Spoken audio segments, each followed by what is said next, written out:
Thank you very much, Randy. Thank you, Hilary. Having a fantastic day. Brilliant, loads of ideas. So I'm John Wroe from Momentum Arts. We describe ourselves as trying to be catalysts for social change using the creative arts. And what I'd like to do is tell you a little bit about how the Street Child World Cup began here in Cambridge.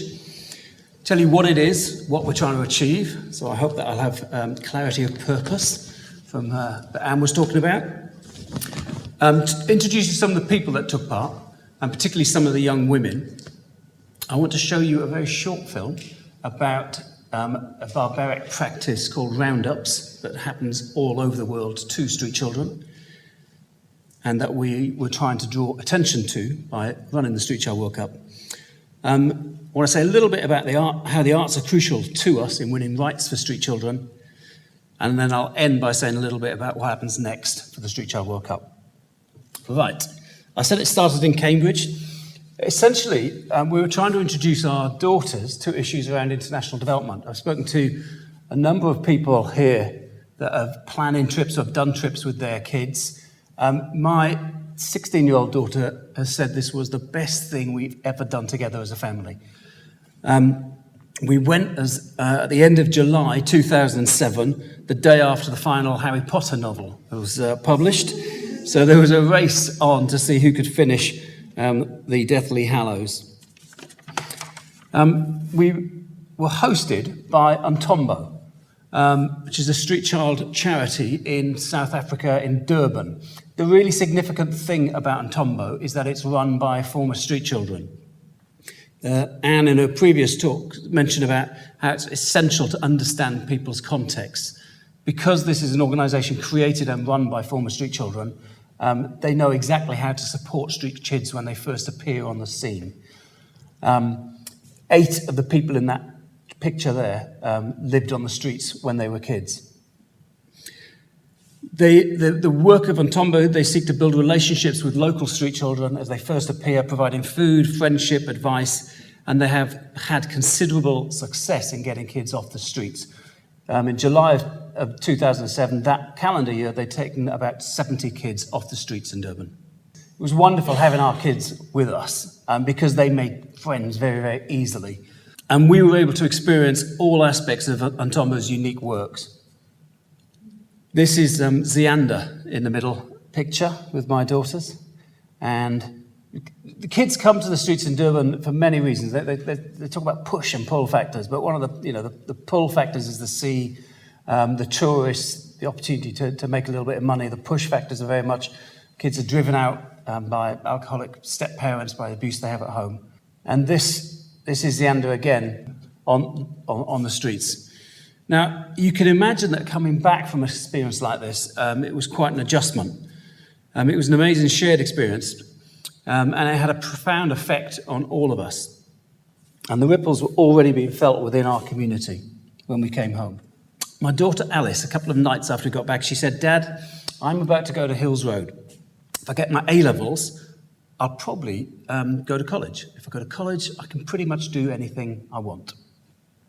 But Zianda here, who is my friend, is the same age as me. She's HIV positive.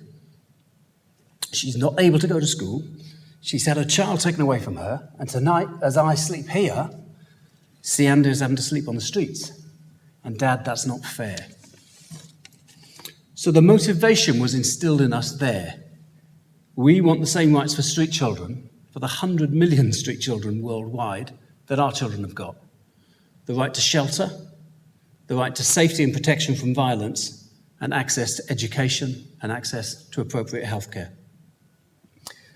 At the time, we weren't sure how we were going to do this, but the kids came up trumps again. They made YouTube videos when they got home. They did lots of school assemblies. At the time, they were at St. Paul's, Parkside, and St. John's. And after one assembly, someone said, "Look, in 2010, the World Cup will be in South Africa, the first World Cup on African soil. What about a World Cup for street children?" So it started there. We held the first World Cup at the Steve Biko campus, at the Durban Institute of Technology, and we brought teams of street children from all around the world, from India, from a representative team from the UK, Brazil, South Africa, from Ukraine, from Tanzania, from the Philippines, and from Nicaragua. There were 6 boys and 3 girls from each team, and they were accompanied by support workers and social workers from each of the street child organisations that worked with them in their countries. Each team was hosted by a different school in Durban, and this was arranged through the British Council. And they worked with artists and did football coaching in the morning in the schools, and they played a football tournament in the afternoon. And then in the evening again, they worked with artists. But in addition to a football tournament, we had a conference. We had an Indaba, as the South Africans call it, an Indaba for street children, where they explored their rights and where they created a manifesto for change, what we later called the Durban Declaration.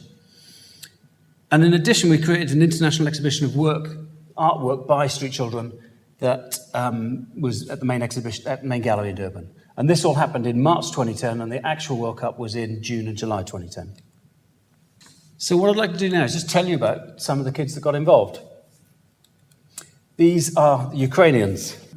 The Ukrainians had the biggest adjustment of any of the teams. They came from Kharkiv, where they lived underground, huddled around heating pipes at night to stay warm. They'd never seen people of colour.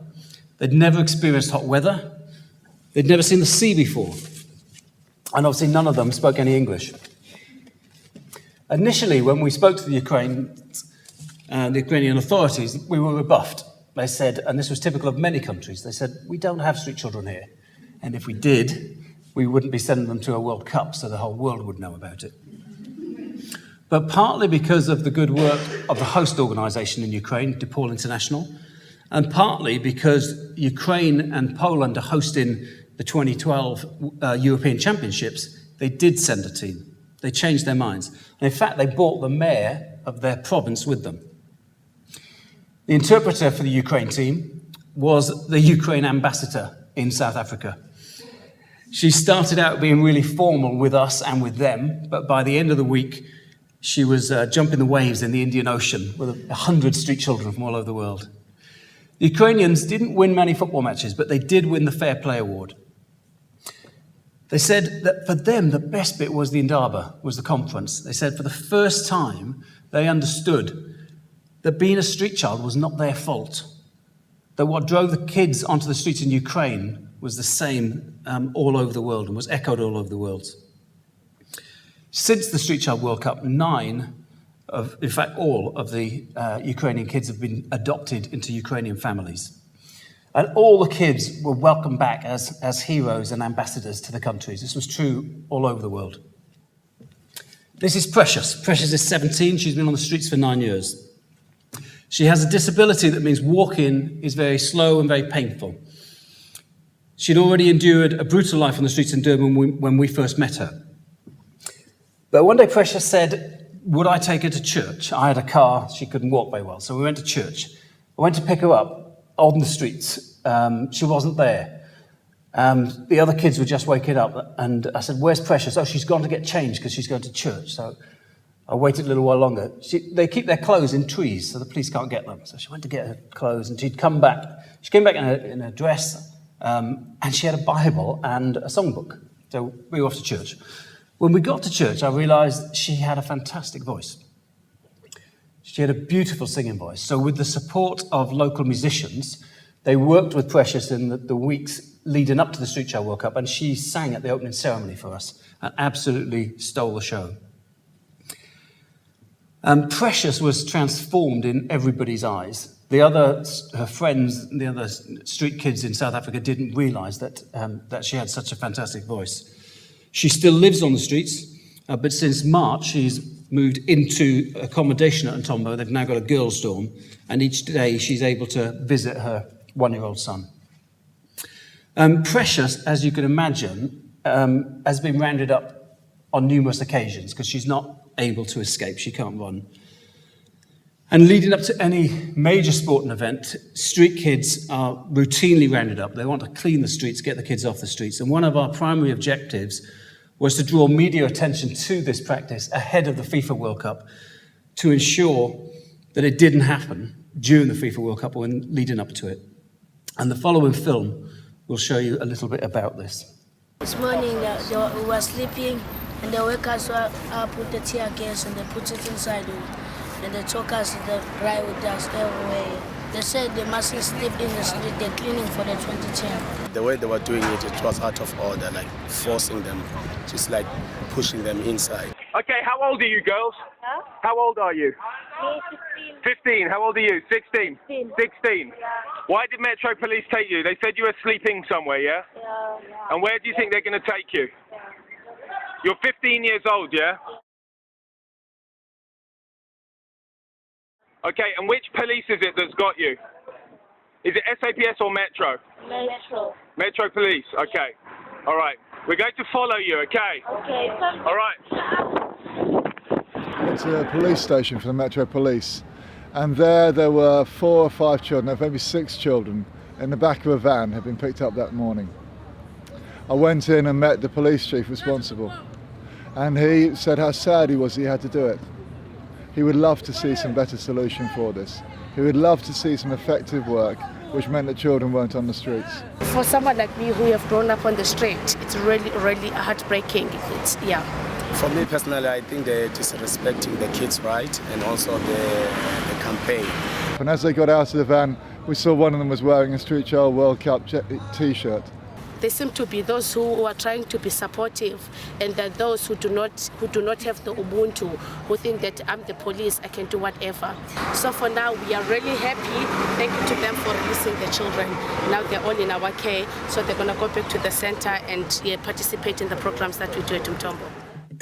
The media attention that resulted from this particular film, I mean, it was madness in a way to round kids up during the Street Child World Cup. And, you know, to have it on film, it was the lead story on the BBC website. The Sun also picked up on it and did a double-page feature on roundups. The Sun sent a photographer who then got arrested and they confiscated his cameras and all that. It was mad, it was diabolical press for the city, but their response was basically to haul us in and to accuse us of fabricating a story about roundups. But crucially, the ordinary people of Durban were on our side, on the side of justice and fair play, and on the side of their street children. In the end, the mayor of Durban hosted a reception for us at the main stadium, the new football stadium in South Africa, for all the street kids that were part of the tournament. The important thing is that the practice of roundups in Durban has now been outlawed. And there's a much more enlightened, child-centered approach to street children is now being practiced. Street children no longer fall under the jurisdiction of the security services, but under child welfare. And the city has since published a citywide strategy for working with the city's street children. I believe another reason that the roundups were stopped was because of the artists that were involved. The arts facilitators at the Street Child World Cup, they worked to try and change people's perceptions of street children. I'm surrounded by artists in my work at Momentum Arts, and I'd say that by definition artists are also human rights activists because they value freedom of expression and freedom of speech above almost anything else. We were keen to work with the kids to explore their perception of street children and also other people's perceptions of them. The South African kids said, street children are like bees. We all want a sweet life.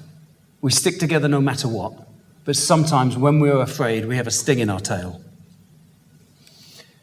The Tanzanian kids, they said, street children are like giraffes because the giraffe is so tall it can see beyond its immediate situation. It can see a better future.